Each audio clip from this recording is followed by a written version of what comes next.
Excuse me. জি ma'am বলেন। জি, আমাদের একটা রুম লাগবে, ভালো রুম পাওয়া যাবে? জি, রুম নেবেন না? হ্যাঁ, ভালো রুম আছে।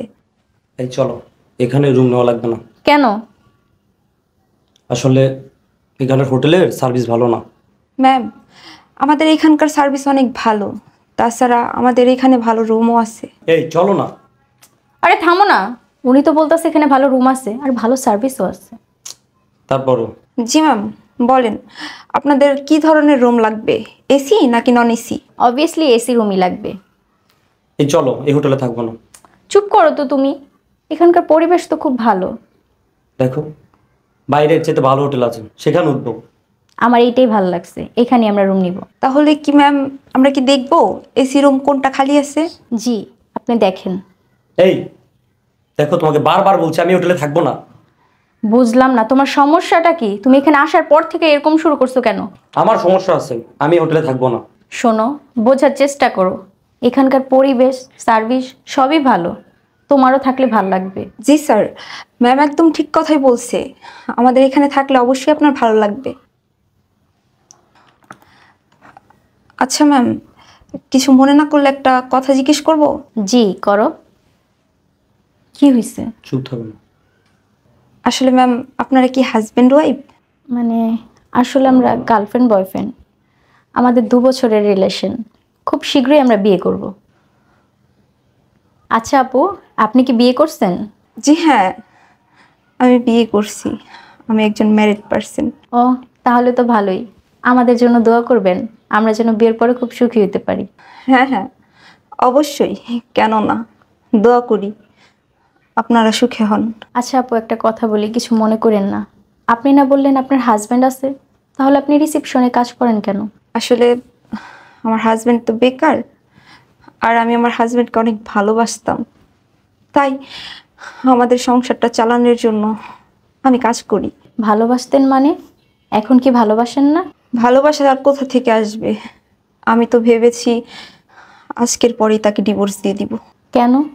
আপনি আপনার হাজব্যান্ডকে কেন ডিভোর্স দিবেন?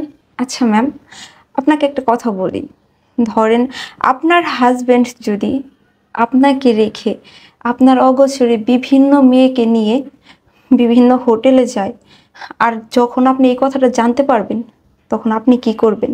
আপনি কি তার সাথে সংসার করবেন? না, কখনোই না। আমার হাজবেন্ড যদি আমাকে রেখে অন্য মেয়ের সাথে ঘোরাফেরা করে, ওর সাথে তো কখনোই আমি সম্পর্ক রাখবো না, ওর লাইফ বরবাদ করে দিব। আশা করছি ম্যাম আপনি আপনার অ্যান্সারটা পেয়ে গেছেন। আমি আমার হাজব্যান্ডকে না অনেক ভালোবাসতাম। আমি আমি নিজে চাকরি করি, আমি নিজে জব করে, ও একটা বেকার পারসন, আমি সব কিছু জেনে শুনে ওকে বিয়ে করছি। কারণ কেন জানেন? আমি সেই মানুষটাকে না অনেক ভালোবাসতাম, অনেক, আমি আমার নিজের জীবনের চাইতেও বেশি ভালোবাসতাম। কিন্তু যখন দেখলাম যে ও আমার অগোচরে আরও বিভিন্ন মেয়েদের সাথে মেলামেশা করে, আমাকে দিনের পর দিন ঠকাইতেছে, তখন আমি আমার ডিসিশন নিয়ে নিছি, ওকে আমি আজকের মধ্যেই ডিভোর্স দিব। এই চলো, এখানে আর এক মুহূর্তও না। এখানে দাঁড়াইতে বলছি না, চুপচাপ দাঁড়াও। ম্যাম, স্যার হয়তো এখানে বোরিং ফিল করছে। ছাড়ো তো ওর কথা, তুমি তোমার কথা বলো। শোনো, এখানে আর এক মুহূর্তও না, চলো অন্য কোনো হোটেলে গিয়ে উঠি। তোমাকে আমি বলছি না এখানে চুপচাপ দাঁড়িয়ে থাকতে? স্যার, আপনি হয়তো জানেন না, আমাদের এই হোটেল ছাড়া 2, 4, 5 কিলোর মধ্যে আর কোনো ভালো হোটেল নেই। আমরা এই হোটেলেই থাকবো, আপনি আপনার কথাগুলা বলেন। না ম্যাম, আমার কথা শুনে আর কি করবেন? আপনারা তো আসছেন ভালো একটা মুহূর্ত কাটানোর জন্য, শুধু শুধু আমার এই স্যাড কষ্টের কথাগুলো শুনে আপনারা আপনাদের মুড কেন নষ্ট করবেন? দেখো, তুমি এখন যা করতেছো একটু বেশি বেশি করতেছো।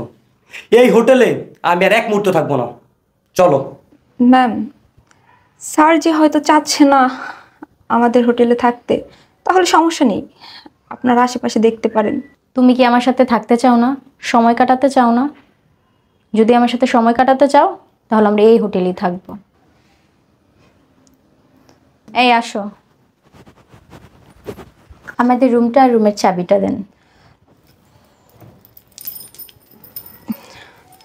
312। থ্যাঙ্কস। চলো।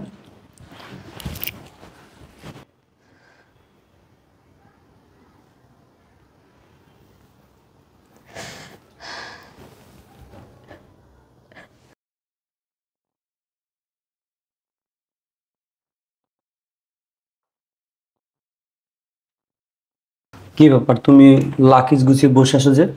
হ্যাঁ, আমি একেবারের জন্য আমি আমার বাবার বাড়ি চলে যাচ্ছি। ভালো থেকো। কি বলো, একেবারের জন্য মানে? হ্যাঁ, একেবারের জন্যই চলে যাচ্ছি।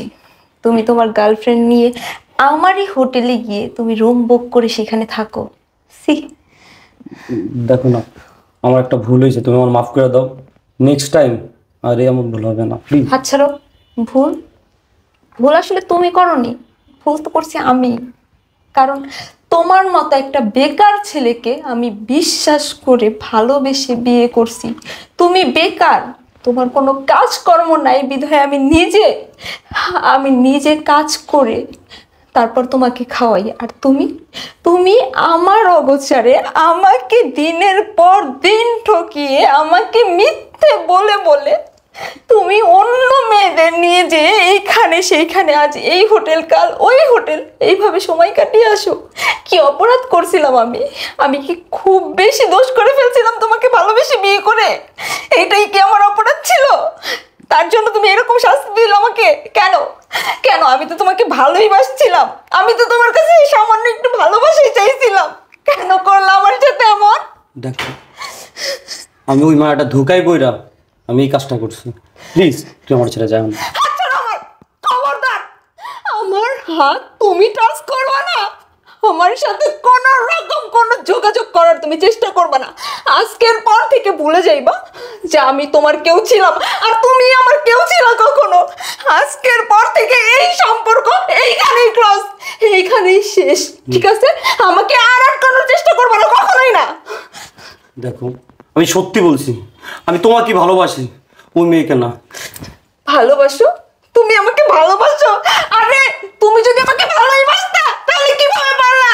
কিভাবে পারলা তুমি দিনের পর দিন আমাকে এইভাবে ঠকাতে? কিভাবে পারলা? আবার তুমি আমাকে বলতেছো আমাকে তুমি ভালোবাসো। আমাকে যদি বিন্দু পরিমাণে ভালোবাসতো না তাহলে কোনোদিন পারতো না তোমার এই বুকে অন্য কোনো মানুষকে ঠাঁই দিতে, অন্য কোনো মানুষ নিয়ে ঘুমাতে, অন্য কোনো মানুষের সাথে সুখে শান্তিতে থাকতে, ঠিক আছে? যে হয়তো আমি তোমাকে ভালোবেসে বিয়ে করে ভুল করে ফেলছি। আমি তোমার লাইফে একটা বোঝা হয়ে গেছি, তোমার পথের কাঁটা হয়ে গেছি। আমার জন্য তোমার যেখানে যা মন চাইতেছে তুমি করতে পারতেছো না। আমি তোমাকে এই লাইফ থেকে মুক্তি দিয়ে আমি সারা জীবনের জন্য চলে যাচ্ছি আমার বাবার বাড়িতে। আর কোনোদিন তোমাকে আটকাবো না, তোমার যা মন চায় তুমি তাই করতে পারো, আমাকে আটকিও না। যাও না তুমি। এটা আমি কি করলাম?